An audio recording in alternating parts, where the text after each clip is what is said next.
All right, hello Gamescom. Thank you, Alex, for that great introduction to the Broken Isles and the world of Legion. And I want to talk a bit about artifacts and class orders that you saw in the intro video, and then we'll move on to talk about dungeons and raids. So, artifacts. Weapons, obviously, but what are they? What's the deal with them? So, as Alex mentioned, the Legion represents the greatest single threat to our world that we have ever faced. And in order to fight this ultimate enemy, we need the ultimate weapons. We need weapons of greater power than any we've ever had before in order to stand a chance. And that's where artifacts come into play. Every single specialization in the game is going to have their own artifact to seek out and to wield and to use against the Legion.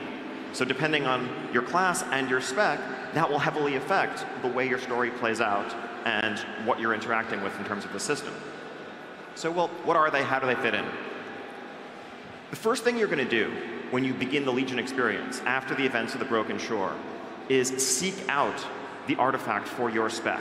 Follow your destiny and heed that calling to take up this ultimate weapon. And that experience is going to vary depending on what class and what spec you play. So, for example, if you're a Retribution Paladin, you'll be returning to the location of the Broken Shore to find and seek out Ashbringer, where it fell in battle and was lost, so that you can take it up and wield it. If you're a Protection Warrior, you will follow up on the legends of an ancient Vrykul king who was buried with a sword and shield forged from the scales of the dragon Neltharion, who later went on to become Deathwing. You will delve into his tomb and overcome the ancient curses that lay there in order to wield those weapons for yourself. If you're a Frost Death Knight, well, what is the ultimate Frost Death Knight weapon?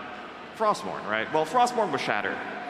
But the first thing you're going to do is go to Icecrown Citadel, find and seek out the shards of the weapon where they lay after the fateful encounter with the Lich King at the end of Wrath of the Lich King. You will take those shards up and you will reforge them into a pair of rune blades that are the ultimate Frost Death Knight weapons. So these artifacts, they are your true companions. They are the things upon which you will rely as you journey through the Broken Isles and through the world of Legion. As you level up, you gain experience, your character gains levels. But as you accomplish deeds in the world, you will also earn artifact power for your weapon. Artifact power is something you will earn through a wide variety of activities, whether completing a major quest line, killing a dungeon boss, outdoor objectives, winning a PvP battleground. Virtually any major type of activity in World of Warcraft will contribute to leveling up your artifact. Now, this artifact power that you earn, what do you do with it? Well, you're going to spend it to unlock traits that empower your weapon and empower your own character.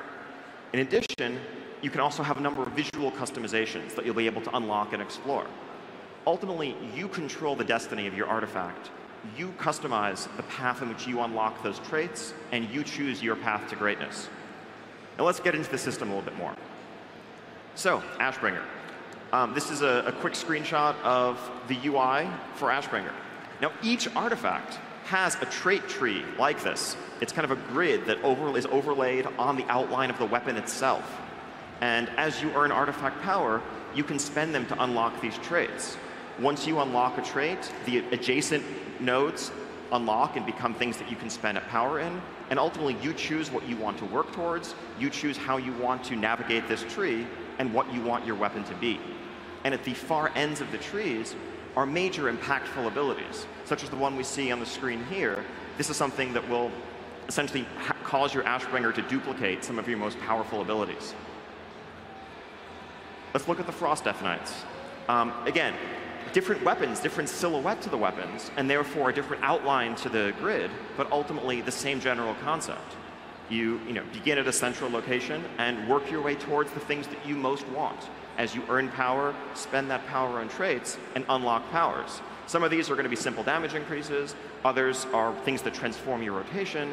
Others are new major types of utility, like the one we see here, that allows a Death Knight to basically use Raise Ally on themselves to resurrect themselves in the heat of battle.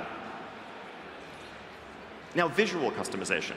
So this was something that may have flashed by really quickly in the trailer earlier. As we see in the menu here, this Ashbringer, but then also a number of different variants on Ashbringer. We understand that in a world where many Red Paladins will wield Ashbringer, it's important to really be able to feel unique and like your expression is like your weapon is an expression of the character that you want to play, of the things that you value, and of your accomplishments in the world. So these different looks to the weapon are things that you will be able to unlock through a wide variety of means. Some of them simply by leveling up your weapon, others by completing specific activities, whether they be raiding or PvP oriented or more completionist things in the world as a whole.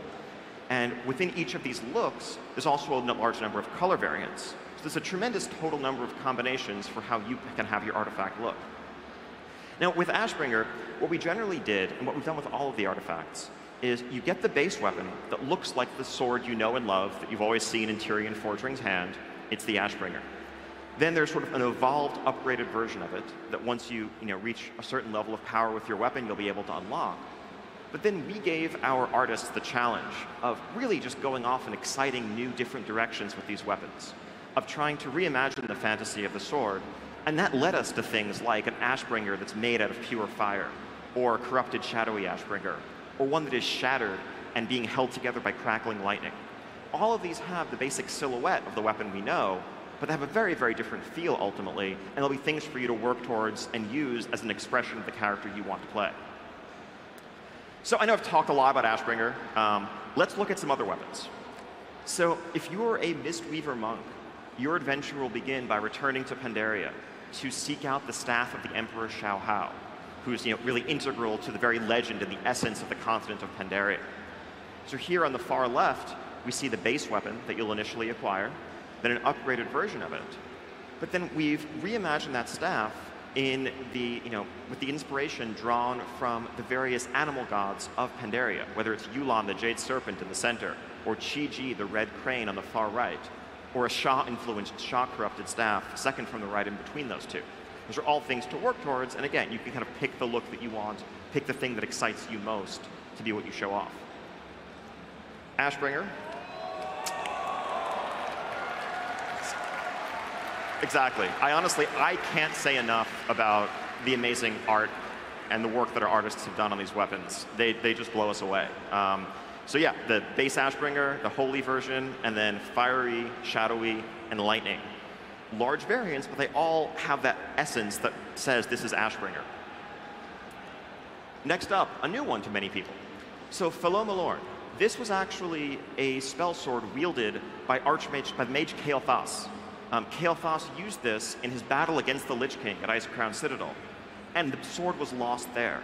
So if you play a Fire Mage, you will begin the expansion by seeking out that blade. And when you take it up, you see the base version on the left. It is a very Blood Elf origin fire spell blade, an evolved version, but then the fantasy goes in different directions from there if you want to customize it in a Fel direction, or sort of a molten lava direction, or that heavy Titan-influenced one on the far right that has a very different feel to it. It's all up to you. The Eagle Spear. So this is something that is new to the lore. It's heavily associated with the High Mountain Tauren. This is basically a fabled weapon of the Tauren tribe in High Mountain that you will seek out. You will track down the powerful creature that claimed the life of its last wielder, defeat that creature, and take this for yourself. The animal inspirations for the spear, you see, the base version is sort of themed after the eagle. Then in the center we have a wolf theme, a serpent, and a bear on the far right. This weapon will be something that survival hunters can seek out and claim. So next up, Frost Death Knights. So these are the blades that you will forge from the shattered shards of the greatest Death Knight weapon of all time, Frostmourne. The base version on the left, and then the initial upgraded version second from the left. Now for these weapons, we actually didn't go in such crazy different directions. We didn't do a fiery sword. I mean, they're all kind of, it's a question of what you like most as Death Knight. Do you like skulls, or frost, or more skulls, or different skulls? But they're all different variations on the essence, the fantasy of what being a Death Knight is. And when you think Runeblade, this is what comes to mind. That is what your artifact needs to mean to you. Doomhammer.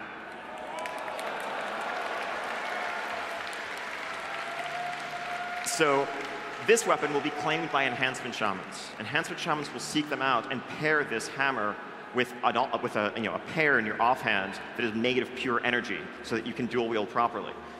The base version, of course, the one we know and love that we've seen Thrall carrying around for so long. And then various variants of it, the fell version in the center, a fiery one to the right of that, and then a magical crystalline one on the far right. All the essence of Doomhammer, but different fantasies to explore. Let's see, what's up next? So, Feral Druids. So, Feral Druids can seek out the fangs of the first Nightsaber.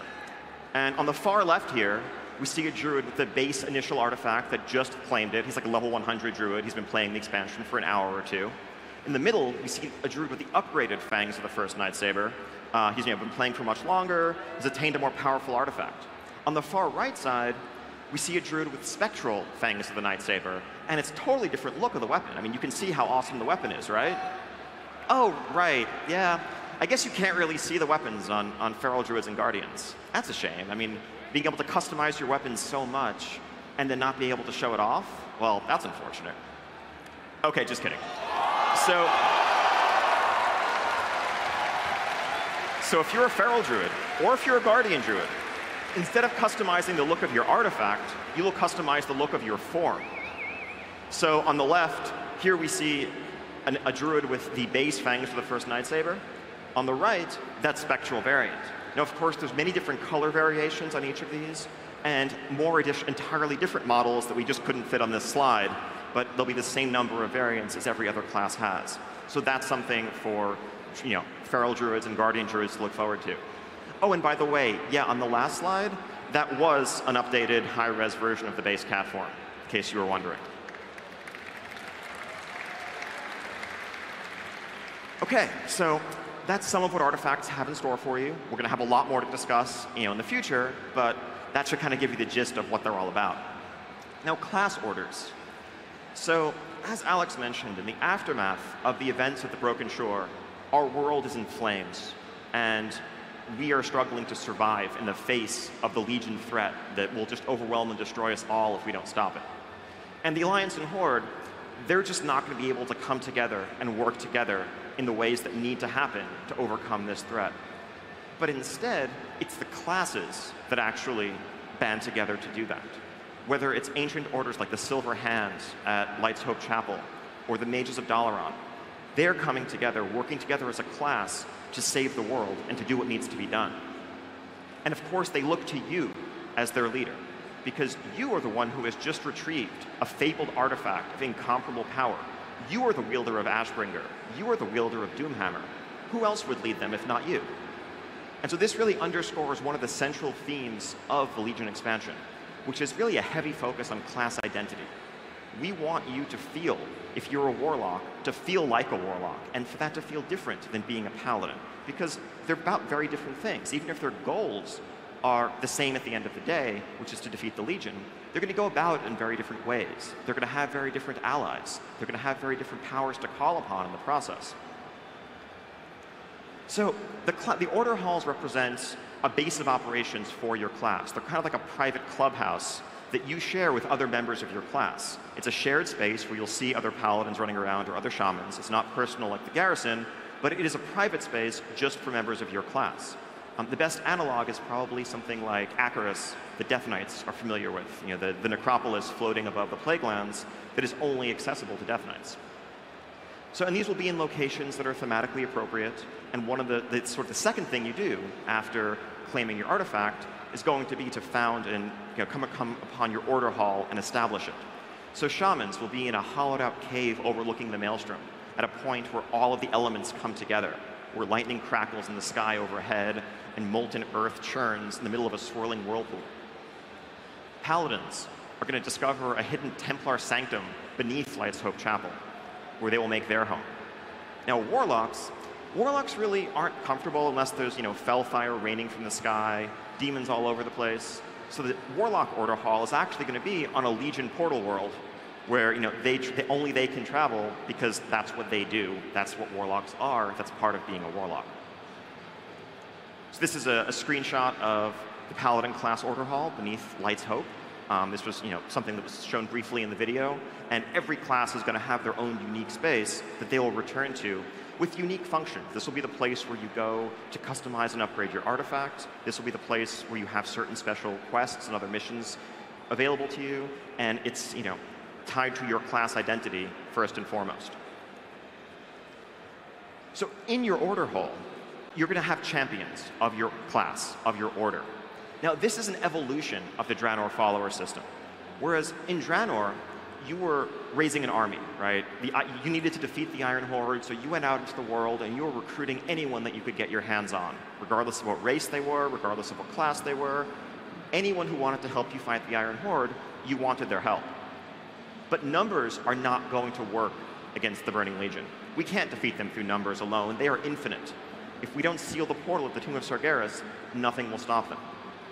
So your champions, if you're a paladin, or maybe minions if you're a warlock, or apprentices or adepts if you're a mage, these are far fewer in number, but far more important. Many of them may be established characters like Lady Liadrin, the Blood Elf Paladin, and they are going to have more customization, but more importantly, more integration with the world. Our idea, in terms of how we want to carry this system forward, is not to have your followers or your champions doing things instead of you, but to have them enabling you to do greater deeds and to go out into the world. So maybe they go on a scouting mission and discover a lair that you then go to investigate. Or maybe you send them to a zone that then gives you bonuses when you are adventuring in that zone and completing objectives there. You'll work alongside them and with them rather than sort of having them compete with you in terms of the rewards that you're getting and that you're seeking out. We'll have a lot more to talk about regarding the system in the future, but I just wanted to kind of lay out some of our general philosophies for how we're thinking about it and how it's different from the garrisons and followers in Draenor. So, dungeons and raids. So I'm going to start with dungeons. And before I go into any specifics, I want to just take a minute to stress that we feel like we've done dungeons a bit of a disservice. Dungeons are essential. They are at the heart of what makes the MMO experience awesome. Going into a dungeon is going in and cooperating with a small group of your friends to overcome a challenge. And we want to make sure that there are more dungeons in Legion than before, that there's more varied challenges, more replayability, and more of a long-term reason to keep doing dungeons throughout the expansion. We don't want dungeons to be something that you just do for a month at the start and then forget once you've started to do raids. That said, let's talk specifics. So first up, the Halls of Valor. As Alex mentioned, this is one of the level-up dungeons that is high up in the clouds over Stormheim. And this is sort of a look at the dungeon itself. This is sort of the look at the grand entrance. This is what you see when you first zone in.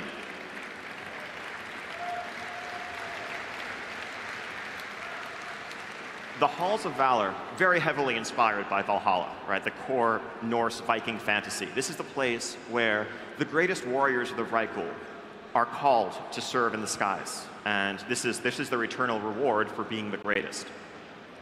Now, what brings you here is actually, over the course of Stormheim, as you are seeking out the Pillar of Creation from this zone that will help you seal up the Tomb of Sargeras, you are contending with the Legion cooperating leader of the Vrykul, the God King. And as you contend with him and race against him through the zone, both of your paths lead you to this place, which is the ultimate resting location of the pillar, and you must prove yourself worthy in battle so that you may claim it and not him. Otherwise, we're all doomed. Also in this place, we're going to learn a lot more and witness more about the origin of the Valkyrie. Now, these are not the undead, scourge-influenced Valkyrie that you remember in Northrend. This is the more pure Valkyrie, the Shield Maiden, the Warrior of the Light, that is as core a part of the fantasy as the Vrykul themselves. Next, Blackrook Hold. Blackrook Hold is going to be a max-level dungeon in the zone of Val'Sharah. This was the ancestral home of Lord Ravencrest. And this is an elven structure unlike any elven structure you've ever seen before. It was a military fortress, a bulwark against the Legion, that was carved out of a single giant piece of stone, basically carved out of the mountain itself to be this impenetrable, unassailable fortress. But a dark shadow has fallen across this place now. So here we see a screenshot of this is sort of the interior main entry hall of Blackrook Hold. I think next up, yeah, this is a side hallway. You can see some light streaming in from the windows.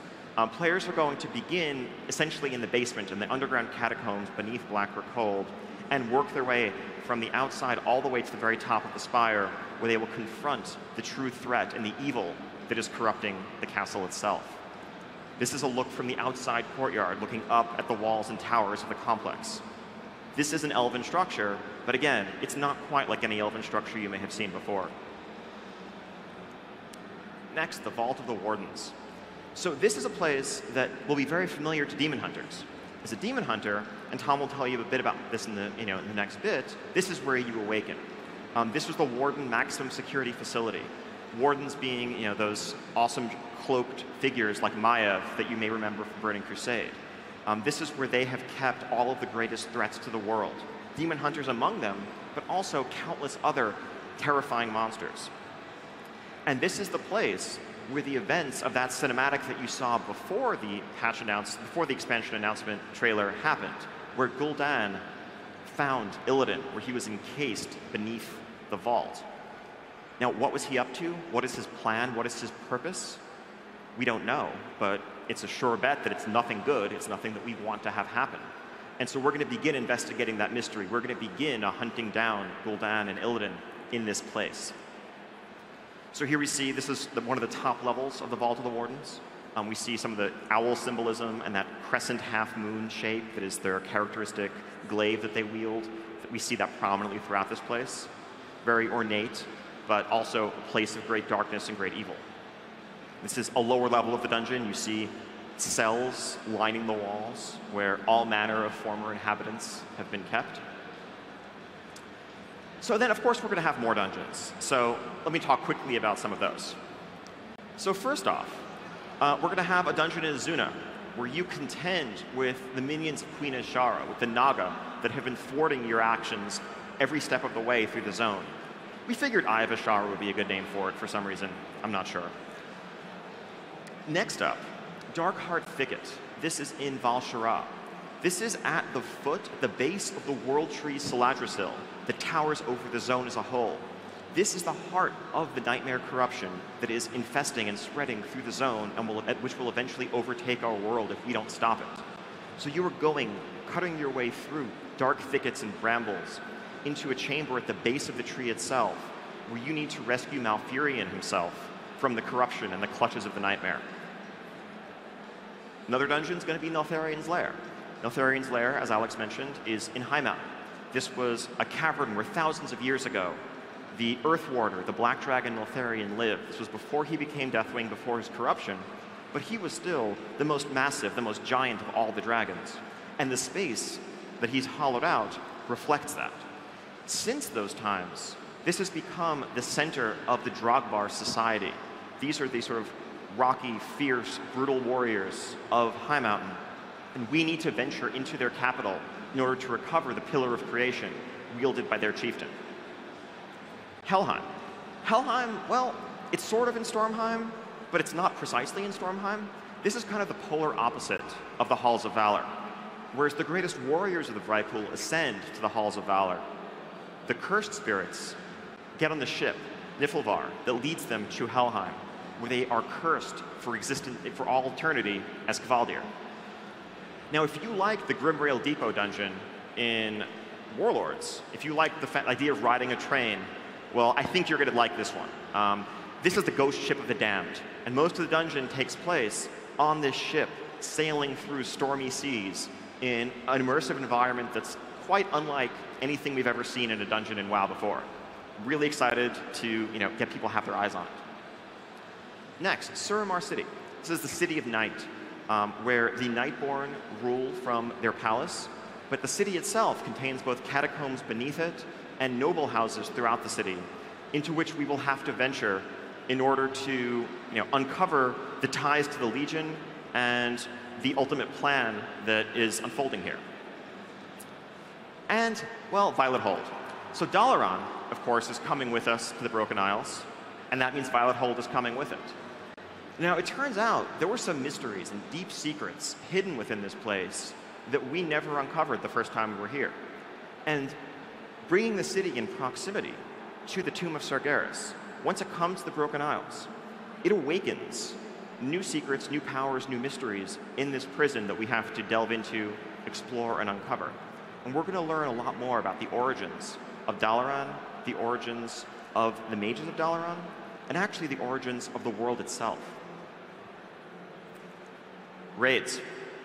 So for raids, we're actually pretty happy with how the overall structure in Warlords of Draenor played out. We had Heimal initially with 7 bosses that opened up a few weeks after the release of the expansion, and then sometime after that, Blackrock Foundry with 10 bosses. So we're keeping that overall structure. We think that's a good amount of raid content, and that's kind of what we're aiming for, and that's what we want to deliver in Legion. So the first raid, this is going to be the Emerald Nightmare itself. We have heard from players, as long as we can remember, since really the first days of World of Warcraft, that they wanted to see the Emerald Dream. You fought those green dragons that came out of the portals, the 4 green dragons in early WoW, and you just wanted to go through those portals to see what was on the other side, right? Well, now you get to.